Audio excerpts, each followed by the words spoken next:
No one has ever said that golf is easy. In fact, most would agree that it's quite challenging. Why is that? Why does a game played by millions have to be so difficult? Barney Adams asked himself that same question many times, but this time he had the answer. I'm Jack Whitaker at the Hank Haney Ranch outside Dallas, Texas. We're here today to show you a revolutionary new fairway wood called Tight Lies. Some called the success of Tight Lies a golf revolution, and Barney Adams was the general. His journey began at New York's Clarkson College, known for its engineering excellence. He was a multi-sport letterman and brilliant in the classroom.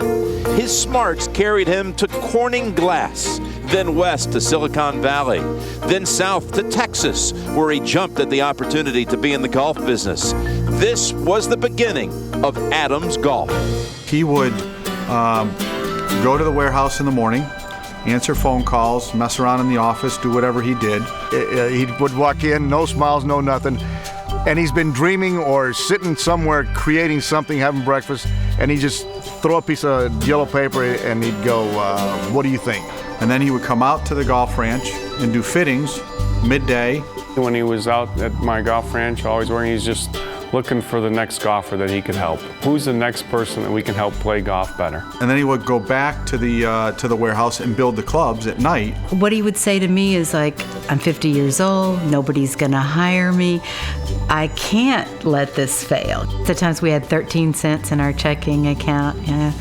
You know, I think there just wasn't another option, so I just believed in Barney. I knew that eventually, some way or another, it was going to work out. His persistence and passion was applauded by every avid golfer around Texas, but it was his groundbreaking infomercial that captivated golfers nationwide. And the infomercial, I think, enforced the idea that this was a real product. This wasn't just a gimmick. This wasn't just something that you would put in your repertoire of unused clubs. The telephone rang. We'd never heard that sound before.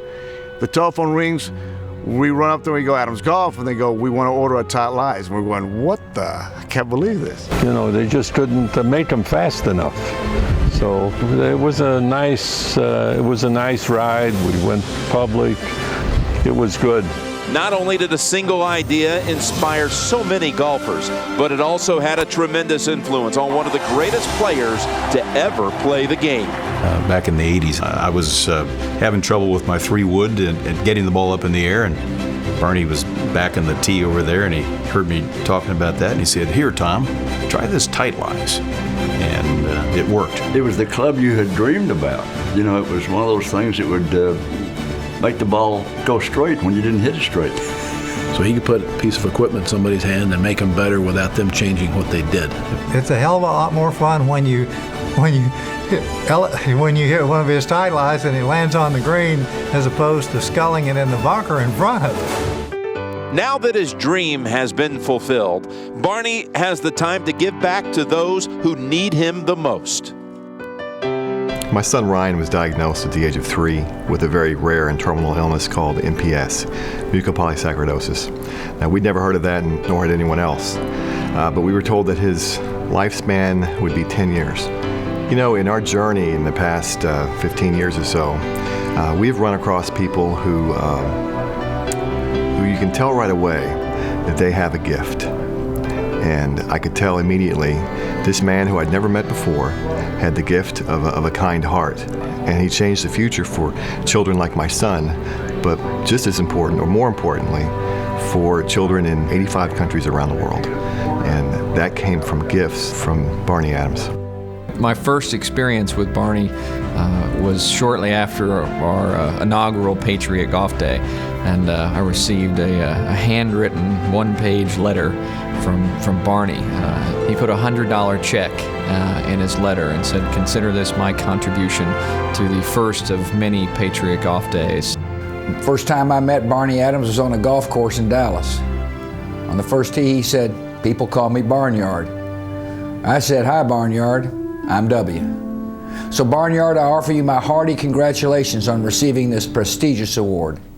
You're a fine entrepreneur, a visionary, and a good friend. I think that's very well deserved, and the fact that he has contributed as much as he has to the game of golf is pretty good. This is kind of the crowning achievement award.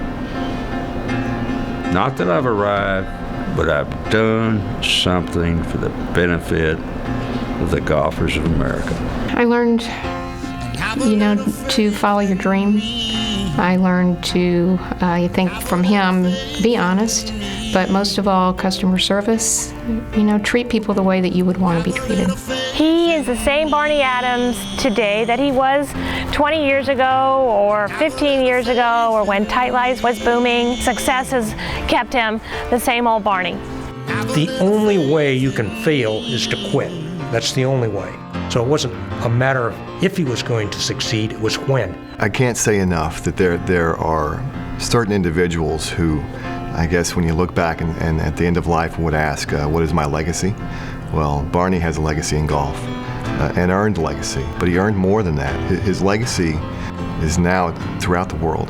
That's a fact.